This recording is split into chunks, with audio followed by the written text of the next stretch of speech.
दोस्तों, वास्तुशास्त्र में वास्तु पुरुष का विशेष महत्व होता है और आज के वीडियो में मैं आपको वास्तु पुरुष के बारे में पूरे डिटेल में बताने वाला हूँ।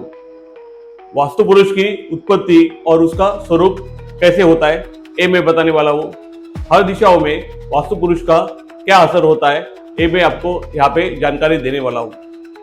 अगर आप वास्तु पुरुष के जैसे कि घर में स्थिति है वैसा अगर आप अपना घर रखते हो तो घर में बहुत सकारात्मकता आती है। तो हम लोग देखते हैं कि वास्तु पुरुष क्या होता है। नमस्कार दोस्तों, मैं दीपक बोल रहा हूँ और हमारा चैनल है अष्टो वास्तु दीपक के उस पर आपका यहाँ पे स्वागत है। दोस्तों, हमारे जो कि चैनल है वहाँ पे मैं ऐसे ही वीडियो बनाता हूँ जो कि एस्ट्रोलॉजी के होते या फिर जो वास्तु के होते हैं।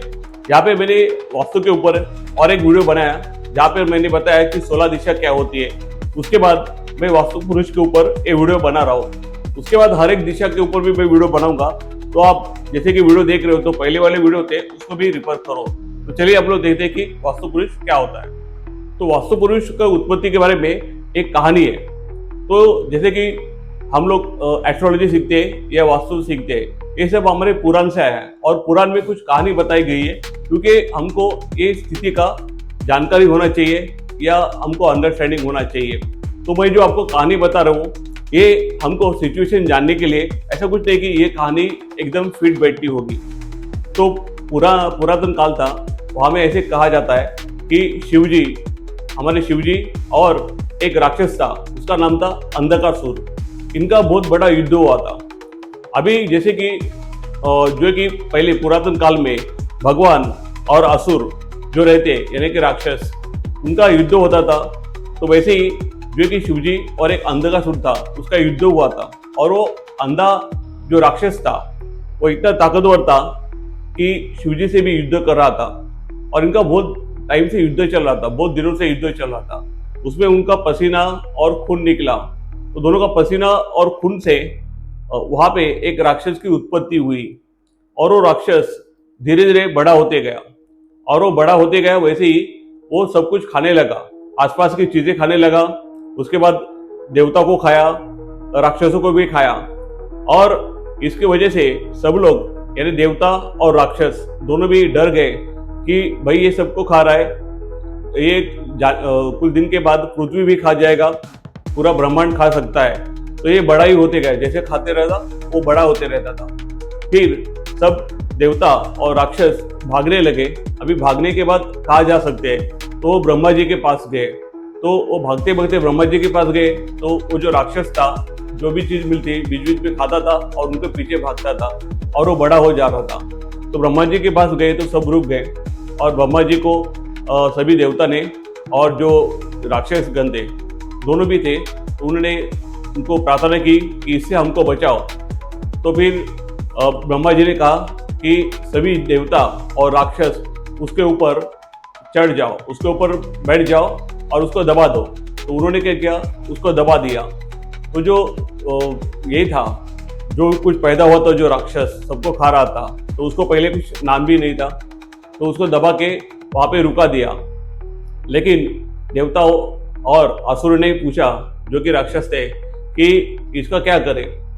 तो ब्रह्मा जी ने कहा कि इसको हम लोग जितने भी देवता और राक्षस है उसके ऊपर ऐसे ही बैठे रहोगे तो ये शांत हो जाएगा।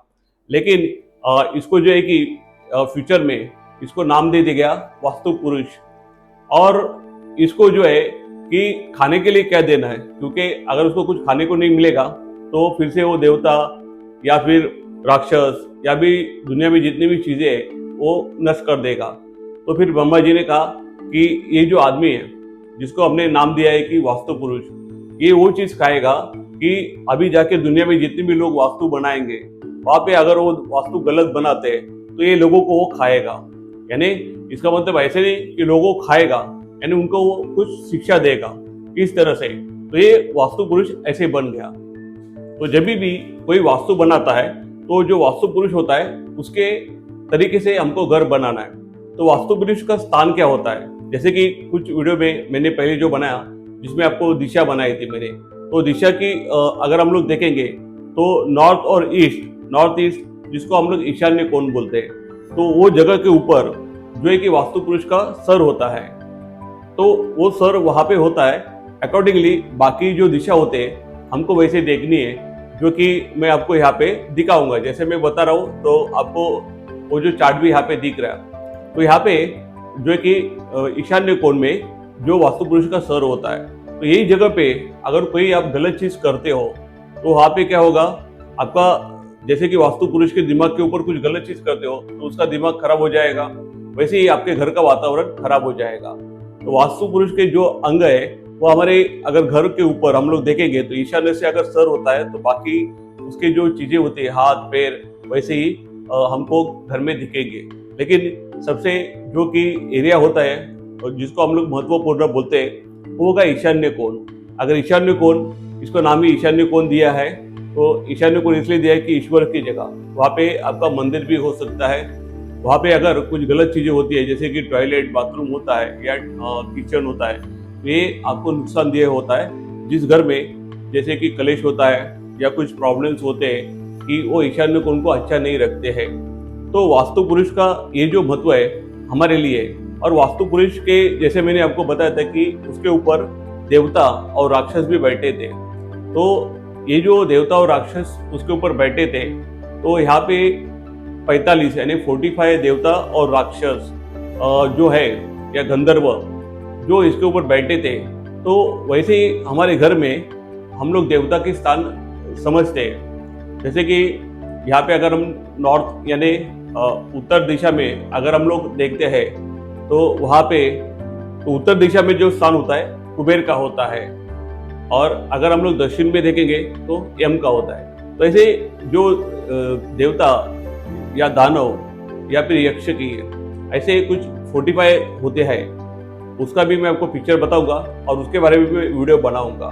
तो ये जो होता है कि ये सब हमारे घर में होते हैं। अकॉर्डिंगली वो दिशा के ऊपर हमको क्या करना चाहिए कि वैसे चीजें रखनी चाहिए जिससे कि आपको आपका घर का जो ये मिलेगा वातावरण जो है कि पवित्र हो जाएगा, या फिर उसके वाइब्स जो मिलेंगे ओके वो क्या मिलेंगे, अच्छे मिलेंगे, पॉजिटिव मिलेंगे, और वहाँ पे आपको घर में सुख और समृद्धि भी आ सकती है। तो ये सब जो स्टोरी था ये था कि वास्तु पुरुष क्या होता है, कैसे होता है। तो मैं ऐसे ही जो कि वीडियोस बनाता हूँ जिसके ऊपर आपको वास्तु के बारे में पता चले या फिर एस्ट्रोलॉजी के बारे में पता चले। आगे भी आने वाली सीरीज में मैं वास्तुशास्त्र के ऊपर वीडियोस बनाने वाला हूँ, जैसे कि दिशा, हर एक दिशा के बारे में बनाने वाला हूँ और आपको डिटेल में बताने वाला हूँ। आप नीचे कमेंट्स में भी लिख दो कि वास्तुशास्त्र में आपको क्या चीज़ चाहिए, उसके ऊपर मैं वीडियो बनाऊंगा। और आप हमारे जो चैनल है एस्ट्रो वास्तु दीपक करके, इसको सब्सक्राइब कीजिए और फॉलो कीजिए। मैंने वीडियो बनाना अभी शुरू किया है, तो और भी बहुत सारे वीडियोस आएंगे और मैं आपको बहुत अच्छे अच्छे वीडियोस में अच्छी बातें बताऊंगा। तो ज़्यादा से ज़्यादा इस वीडियो को शेयर कीजिए, इसको लाइक कीजिए और आपके कमेंट भी दीजिए कि कौन से नेक्स्ट वीडियो चाहिए। ये वीडियो देखने के लिए बहुत बहुत धन्यवाद।